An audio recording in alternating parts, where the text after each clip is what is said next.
reputation of the Chickasaw warrior is nothing short of legendary.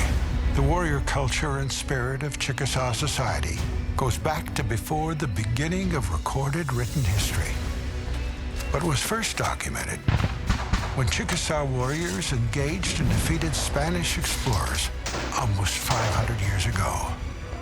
And that traditional warrior spirit has continued throughout history. I tried to join the Army when I was 14, but being a religious family that I was, I couldn't lie to the man when he asked me how old I was, and I said I was 14. He said, "Go home, son, come back when you're 18. But we were still in war. When I was guarding prisoners after basic training, we built the airport, we built the roads around the island, and we built docks for the ships. And that was our job. Being 90 years old, you forget a lot of things. But I remember when the Korean War broke out, you could see the firing of the guns and the planes dropping bombs, napalm bombs on them. The devastation we saw, the people by the thousands, and everything they had was on their back. They was going south and we was going north. Well, you pray a lot. You know, the World War II veterans, the people that's been in combat in the Vietnam era, you know, I'm so proud of those people. I wanted to be in World War II, you know, because when Japanese bombed us in Pearl Harbor, I wanted to pick up a gun and go fight. Before and after Europeans set foot in North America, the Chickasaw were known as a fierce and fearless people. Warfare as a means of defending the homeland was passed from one generation to the next.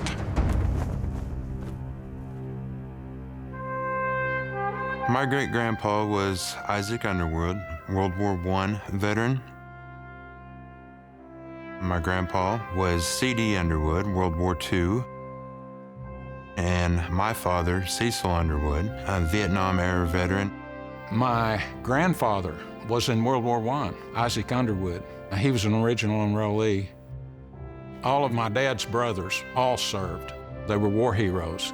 And myself, Iraq and Afghanistan, and my son getting out right now, even as we speak. The preparation for becoming a Chickasaw warrior began soon after birth. Young Chickasaw males were swaddled in many types of skins to take on the character of the animal.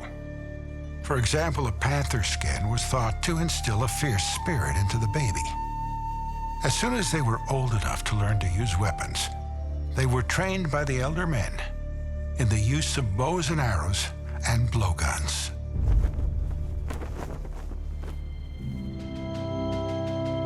I certainly did feel a sense of pride in serving, as well as those around me.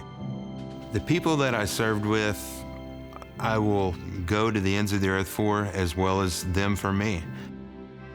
I feel like the legacy in the Chickasaw warrior is strong today, very strong. It allowed me to go and fight, allowed my son to go and fight. And I feel that it is a sense of duty that brings every Chickasaw warrior together to serve. As Chickasaw youth grew older, they were expected to meet certain physical challenges. They would sweat or occupy the hothouses, then bathe in ice-cold rivers. Going back and forth between the two extremes in temperature prepared them to survive harsh weather conditions and strengthened their resolve. Military service ran in my blood, starting from my father, which joined the Navy. On the Chickasaw side, my uncle, which served in the United States Army. I joined the Navy directly after September 11th, and I felt my duty to my country was even more needed at that time. I ended up in Afghanistan, and from there I went to the Secretary of Defense's staff at the Pentagon in Washington, D.C., which ultimately led to becoming a combat support technician for Naval Special Warfare, specifically SEAL Team 10. I think to be proud and to love your heritage, to love being Chickasaw, you also have to love being American. You also have to love everything that America stands for: equality, perseverance, professionalism, and power.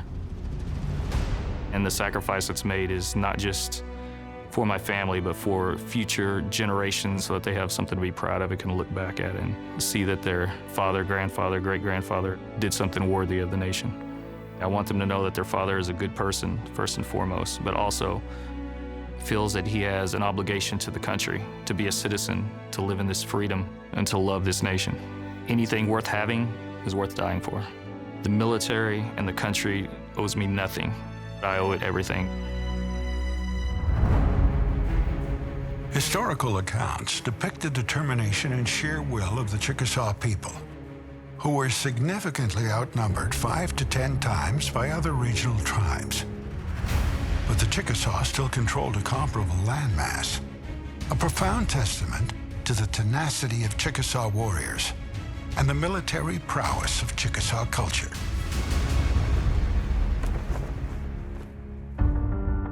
I joined the Marine Corps at the age of 18 after having a friend killed in Vietnam. I decided I wanted to go to Vietnam and get even. And I went ahead and stood for my country at that point. The Vietnam War was just really starting to heat up. I was a squad leader in Vietnam, did 2 tours with Alpha Company, 1st Battalion, 1st Marines.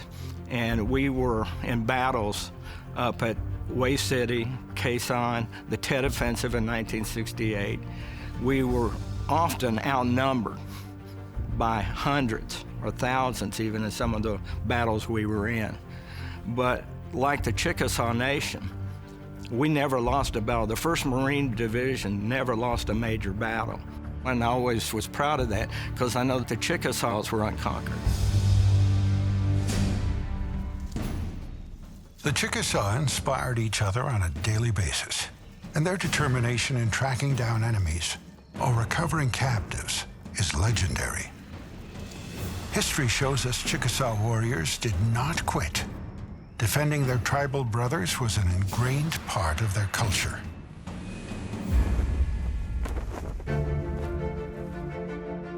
I knew I wanted to do something big. I knew I wanted to do something that would make an impact. So I joined the service and served 30 years in the United States Navy.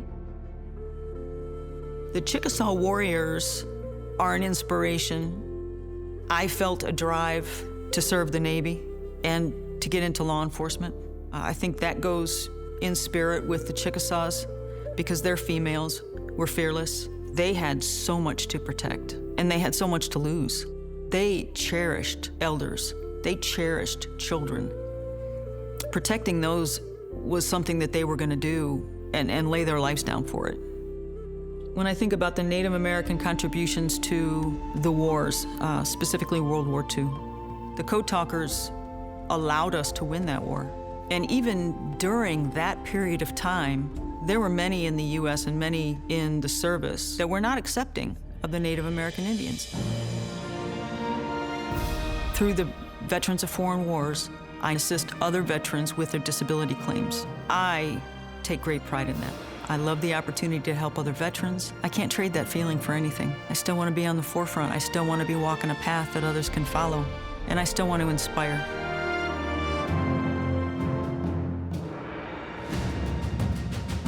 Chickasaws and other First Americans have traditionally served in the U.S. military at higher rates than other ethnic groups, a testament to their patriotism and warrior spirit. It's an amazing spirit that persists to this day.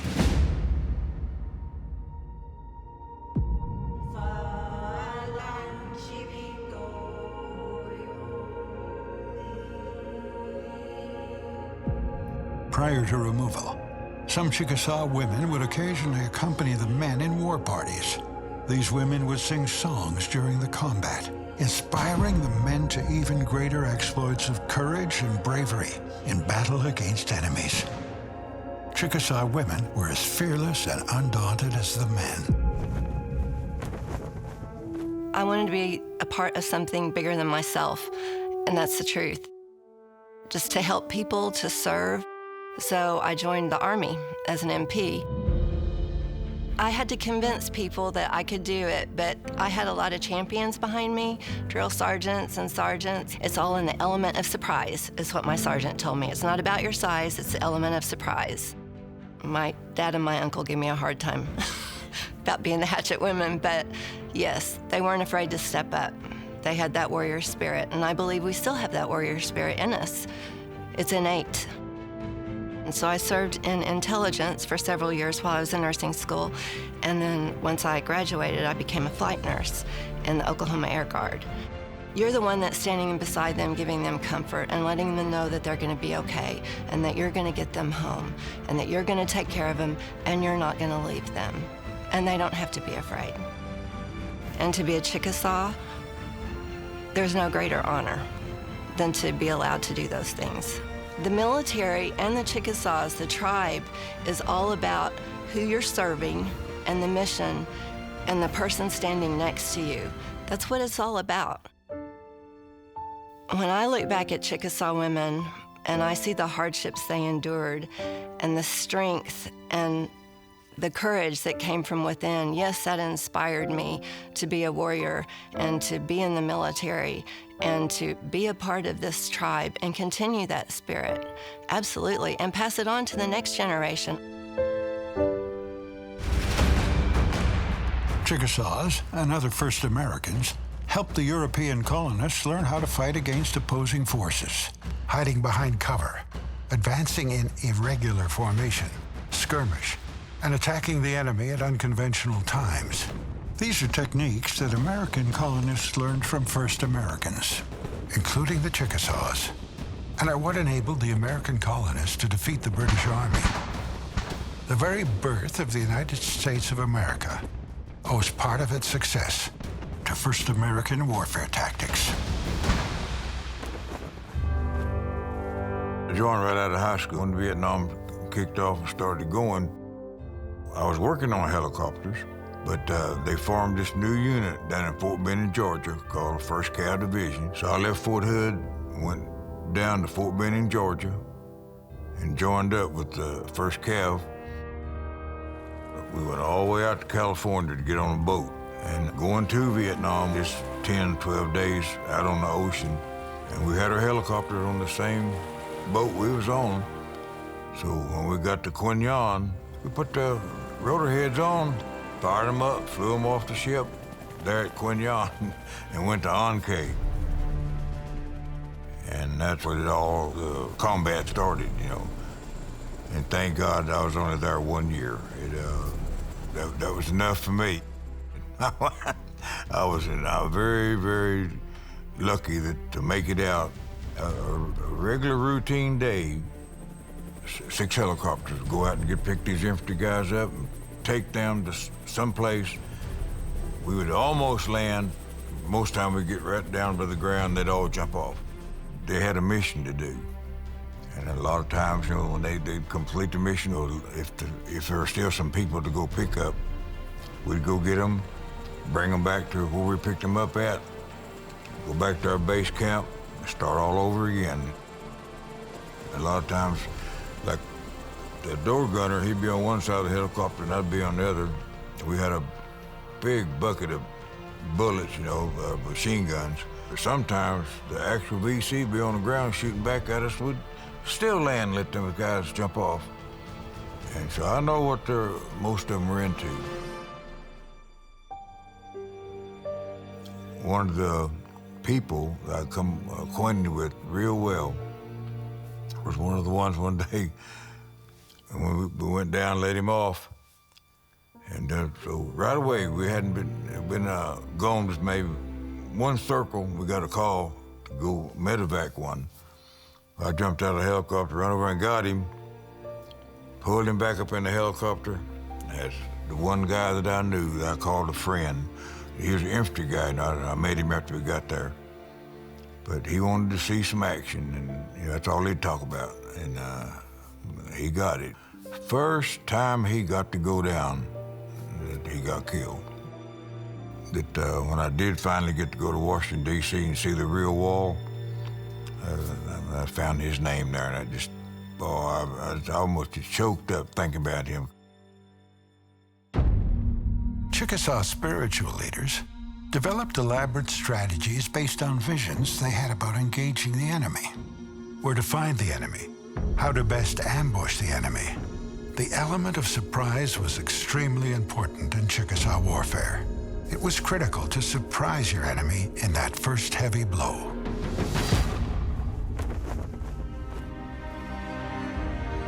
My time in Iraq, my day-to-day activity as far as, being strategic and in knowing our way forward and in setting a game plan in place, because there were certain missions that knowing that, life or death, was at the door. I felt the odds were stacked against me, especially in Iraq. You just didn't know what was going to happen day to day. You do your job, you never give up, and you're there to complete the mission. I believe the heritage behind the Chickasaws, as far as having that unconquerable aspect to the tradition of wartime, I think is a protective nature that was innate to being Native American, protecting your fellow tribal members, protecting the land that we know and love. Protecting the homelands is really, a great honor. First and foremost, Chickasaws are survivors, meeting all challenges, facing all threats. Throughout history, the tribe has demonstrated sheer will to continue on in the tradition of those who came before them, with an indomitable spirit to persevere.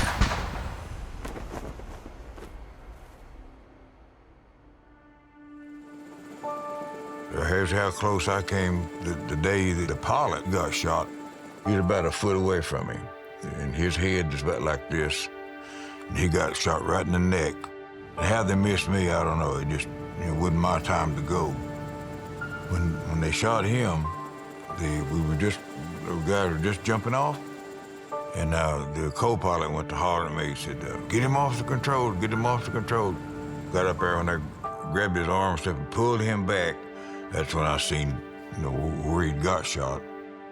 And that's about one of the worst things that I can remember is pulling this helicopter, the pilot. And so him and the little infantry guy, they were the only two I knew by name that's on the wall, Being in Vietnam, I learned what true feelings and true friends are. And we went to the wall. The motto of the Vietnam veterans at the dedication of the wall was marching together again. And it was. It was a healing wall. It's healed a lot of us. After my second tour. Well, if you looked out over the valley from Chickasaw and Hill 861 oversaw Chickasaw, you could see the helicopter coming down through the mountains. And he landed, and he came in to pick me up, take me back to the rear, so I could go back to Okinawa stage and come back home. And in the state of Oklahoma, when you come here and you cross the border, and it says Chickasaw Nation, I kiss the ground. It makes me so proud. I never got to tell everybody, thanks, goodbye. Those Army, Air Force, Navy, and Marines, I want to say thank you. You were there when we needed you. You were there. You always were there. The effects of the gauntlet that Chickasaw culture and society underwent throughout history is still in effect today, and it is revealed in Chickasaw's determination and continued warrior spirit in everything they do.